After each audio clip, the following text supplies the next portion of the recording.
दोस्तों, कैसे हैं? उम्मीद करता हूँ आप सब भी अच्छे ही होंगे। तो चलिए ऑनलाइन क्लासेस शुरू करते हैं। आज हम लोग एक नए टॉपिक पर विचार करेंगे जिसका नाम है हिम नदी स्थलाकृति या ग्लेशियल टोपोग्राफी। यह हिम नदी के प्रवाह द्वारा निर्मित होती है। तो सबसे पहले हम लोग देखेंगे कि हिम नदी क्या होती है। ध्रुवीय और पर्वतीय क्षेत्रों में अक्सर तापमान 0 डिग्री के नीचे होता है, जिसके फलस्वरूप वहाँ वर्षा हिमपात के रूप में होती है और सालों भर बर्फ़ जमा रहता है। अत्यधिक हिमपात के कारण जो बर्फ़ जमी हुई रहती है तो उसका निचला परत ठोस हो जाता है और रवेदार हो जाता है और गुरुत्वाकर्षण के कारण उसमें अपने ढलान की तरफ एक मूवमेंट शुरू हो जाती है। तो जैसे पानी की नदी बहती है उसी तरह बर्फ़ भी बहना शुरू हो जाता है, हालांकि इसकी गति बहुत कम होती है। इसी को हिमानी या हिम नदी या ग्लेशियर कहते हैं। जैसे कि आप लोग चित्र में देख रहे हैं कि किस प्रकार बर्फ़ आगे की तरफ बढ़ रही है। एक और चित्र है, इसमें भी देखेंगे कैसे स्लोप के कारण बर्फ़ की नदी आगे की तरफ बहती है या बढ़ती है। हिम नदी स्थलाकृति में हिम नदी ड्रिफ्ट बोल्डर क्ले की सहायता से यह अपर्दन भी करती है, परिवहन भी करती है तथा निक्षेप का भी कार्य करती है और इन तीनों के कारण विभिन्न प्रकार के स्थल रूपों की रचना होती है। आप लोग देख सकते हैं चित्र में कि कैसे हिम नदी के द्वारा विभिन्न प्रकार की स्थलाकृतियों का निर्माण होता है। इस चित्र में भी आप लोग देख सकते हैं कि कैसे हिम नदी के द्वारा विभिन्न प्रकार के स्थल रूप का निर्माण किया गया है। एक और चित्र है, इसमें भी आप देखेंगे कि भिन्न भिन्न प्रकार के स्थलाकृति बने हुए हैं। तो अब हम बात करेंगे हिम नदी के अपर्दन के द्वारा बने हुए स्थल रूपों का।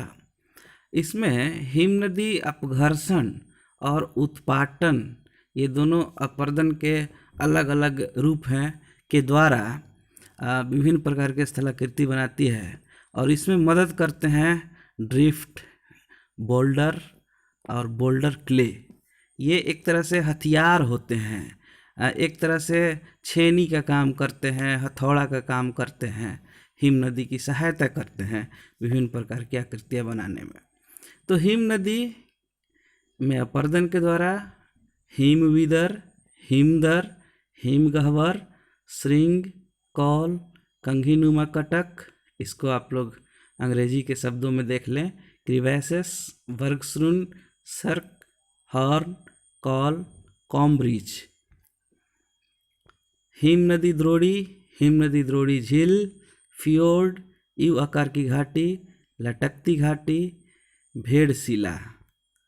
अंग्रेजी के शब्दों में देखें, glacial basin lake, fjord, U shaped valley, hanging valley and roche मोटाने।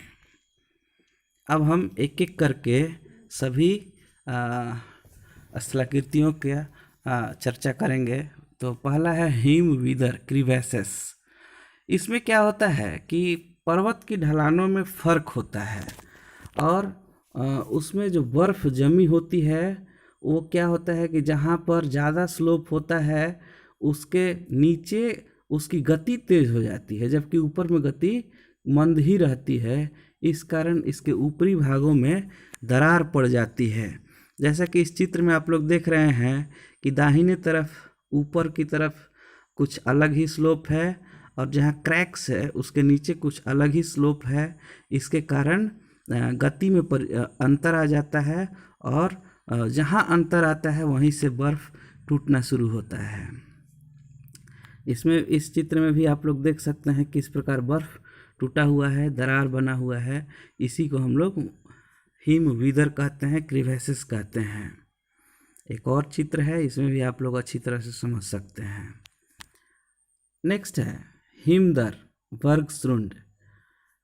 यह एक विशाल दरार है जो घाटी हिमनदी के ऊपरी सिरे के हिम क्षेत्र के बाहर निकलने से बनता है।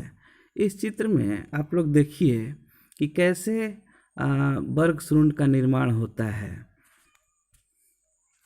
नेक्स्ट है सर्क या हिमगह्वर।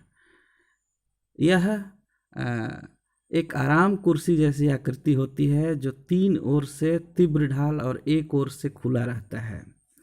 इसका तल काफ़ी गहरा होता है और पार्श्व खड़ी ढाल के रूप में होता है। बर्फ के पिघलने से सर्क झील या टॉर्न झील का निर्माण होता है। नेक्स्ट है श्रिंग या हॉर्न। उच्च पर्वतीय भागों में सर्क के कई ओर अपर्दन करते रहने से श्रिंग का निर्माण होता है। जैसे आप लोग इसमें क्लियरली देख सकते हैं, जहाँ हॉर्न लिखा हुआ है वहाँ देखेंगे कि उस नुकीले चोटी के चारों तरफ एक एक सर्क था और उन सर्क के अपर्दन के कारण नुकीला क्षेत्र, नुकीला चोटी ऊपर रह गया है, जिसको हम लोग श्रिंग कहते हैं या हॉर्न कहते हैं। यह स्विट्जरलैंड का सुप्रसिद्ध मैटर हॉर्न है और यह किंग माउंटेन उत्तर सिक्किम में 0 पॉइंट के पास का हॉर्न है। नेक्स्ट है कॉल। यह एक प्रकार का रास्ता है जो बर्फ से ढके हुए उच्च पर्वतीय क्षेत्रों में बनता है। जब किसी पर्वत चोटी के दोनों तरफ सर्क होते हैं तो वे लगातार अपर्दन के द्वारा आपस में एक दूसरे से मिल जाते हैं और एक रास्ता प्रदान करते हैं। इसे ही हम लोग कॉल कहते हैं। जैसा कि चित्र में आप लोग देख रहे हैं कैसे रास्तों का निर्माण हुआ है। कंघीनुमा कटक या एरीट। जब एक पर्वतीय कटक के दोनों ढालों पर हिम नदियाँ अनेक सर्क बना देती हैं तब कंघीनुमा कटक का निर्माण होता है। इस चित्र में आप लोग देख रहे हैं कि कई जगह पर्वत की चोटी नुकीली बनी हुई है, एक सीधे में है और इसके दोनों तरफ सर्क बने हुए हैं। इसे हम एरीट कहते हैं। हिमनदी द्रोणी या द्रोणी झील। जब हिम नदी अपर्दन करके अपने तल को गहरा कर देती है और जब बर्फ़ पिघलता है तो उसी गहरे तल में पानी जम जाता है और उसे हम हिमनदी द्रोणी झील भी कहते हैं। इस चित्र में आप देखेंगे कि इसका निर्माण कैसे होता है। आप देखेंगे पहले, दूसरे और तीसरे में अपर्दन लगातार बढ़ा हुआ है। पहले में थोड़ा कम अपर्दन है, दूसरे में ज़्यादा अपर्दन है, तीसरे में जब वो बर्फ़ पिघल गई है तो हिम नदी द्रोणी झील का निर्माण हो गया है। यह गुरुडोंगमर लेक है सिक्किम का। फियोर्ड। जो हिमनदी द्रोणी समुद्र के पास बनती है और उसमें कभी कभी समुद्र का जल भी भर जाता है, इसे फियोर्ड कहते हैं। नॉर्वे का फियोर्ड पूरे विश्व में प्रसिद्ध है। आप चित्र में देखिए कि कैसे एक हिम नदी है जो सागर तट के नज़दीक है और कभी कभी क्या होता है कि अपर्दन के कारण यह हिम नदी लगातार अपने तल को नीचे गहरी करती जाती है और कुछ दिनों के बाद ऐसा होता है कि समुद्र का जल और हिम नदी का तल दोनों बराबर हो जाता है। यू आकार की घाटी। यू आकार की घाटी बनने के पहले भी वहाँ पर एक भी आकार की घाटी होती है जिसे किसी नदी ने बनाया हुआ होता है। उसी में बर्फ़ के जमने से और इसके लगातार अपर्दन से वह भी आकार की घाटी कटते कटते यू आकार की घाटी में परिवर्तित हो जाती है। लटकती घाटी। मुख्य हिमनदी घाटी में सहायक हिमनदी घाटी ऊपर से आकर के मिलती है। मुख्य हिमनदी घाटी क्या होता है, वो ज़्यादा गहरा होता है और बड़ा होता है, और छोटी सहायक हिमनदी घाटियाँ उसमें ऊपर से नीचे की तरफ उतरती हैं, तो वो लटकती हुई प्रतीत होती हैं।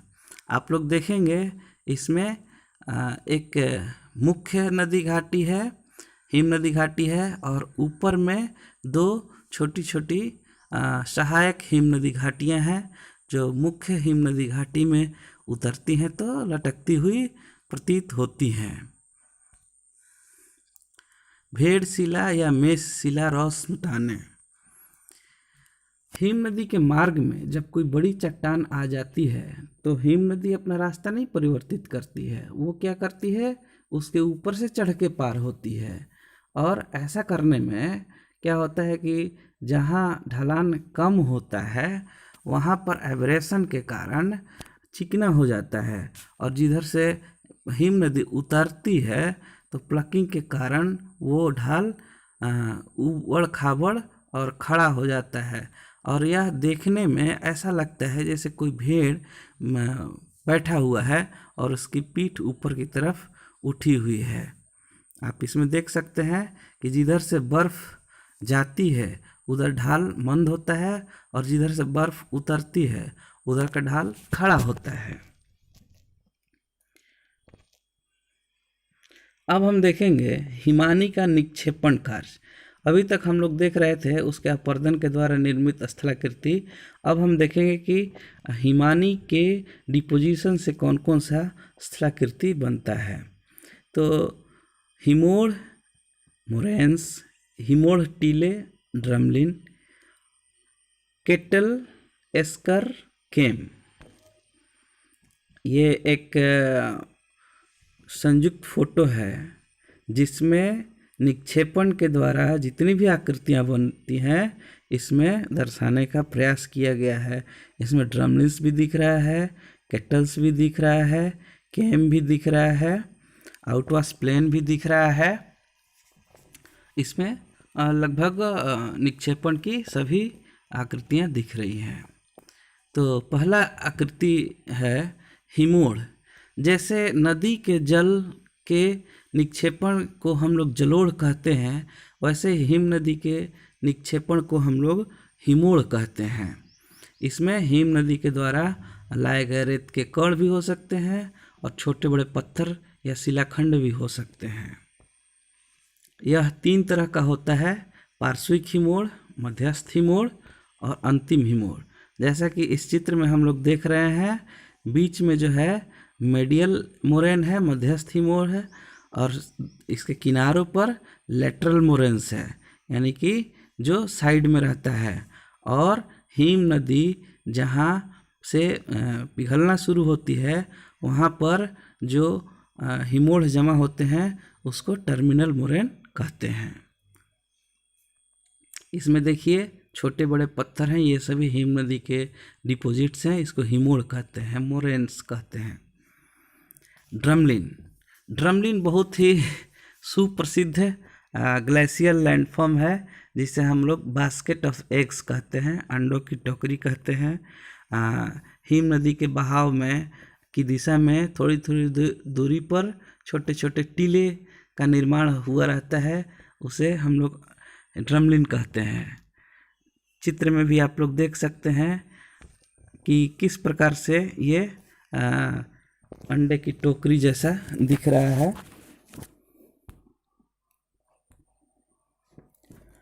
अब हम हिमानी जलोढ़ निक्षेप देखेंगे। इसमें क्या होता है कि जब हिमानी धीरे धीरे पिघल जाता है तो पिघलने के बाद जल का निर्माण होता है, और जल के द्वारा जिन चीज़ों का निक्षेप होता है या निक्षेपण से जो आकृतियाँ बनती हैं उसे हम लोग फ्लूवियो ग्लेशियल डिपॉजिट कहते हैं। और इसमें 3 आकृतियाँ महत्वपूर्ण हैं। पहला केटली, दूसरा एस्कर, तीसरा केम।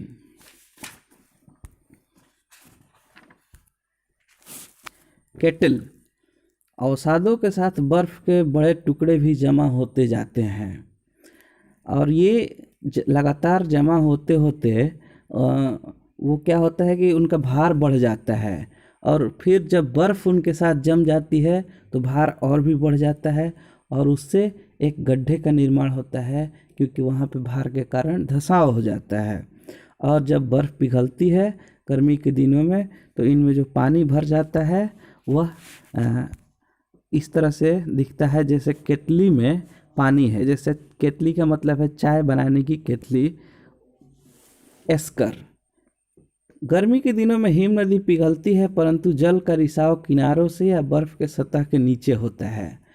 जैसे आप लोग देखेंगे कि बर्फ़ का जो सिला आप लोग देखते हैं गर्मी में दुकानों में प्रयोग होता है, तो वह बीच में से नहीं पिघलता है, वो किनारे से पिघलना शुरू होता है।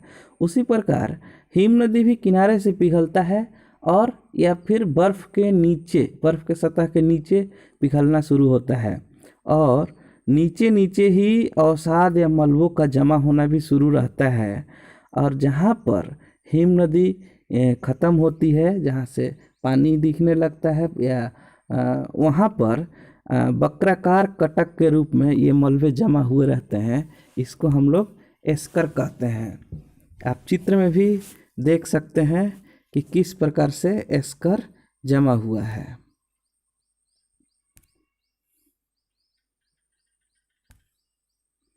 केम, यह एक टीला होता है।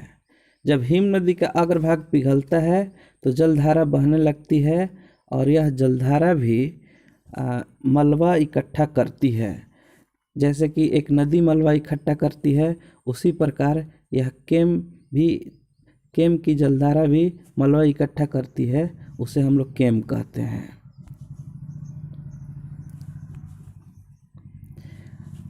अंत में आउटवाश प्लेन का निर्माण होता है, जिसमें सारी आकृतियाँ ख़त्म हो जाती हैं। मतलब यह कि एक आकृति विहीन मैदान का निर्माण होता है, जिसे हम लोग आउटवाश प्लेन कहते हैं। धन्यवाद दोस्तों।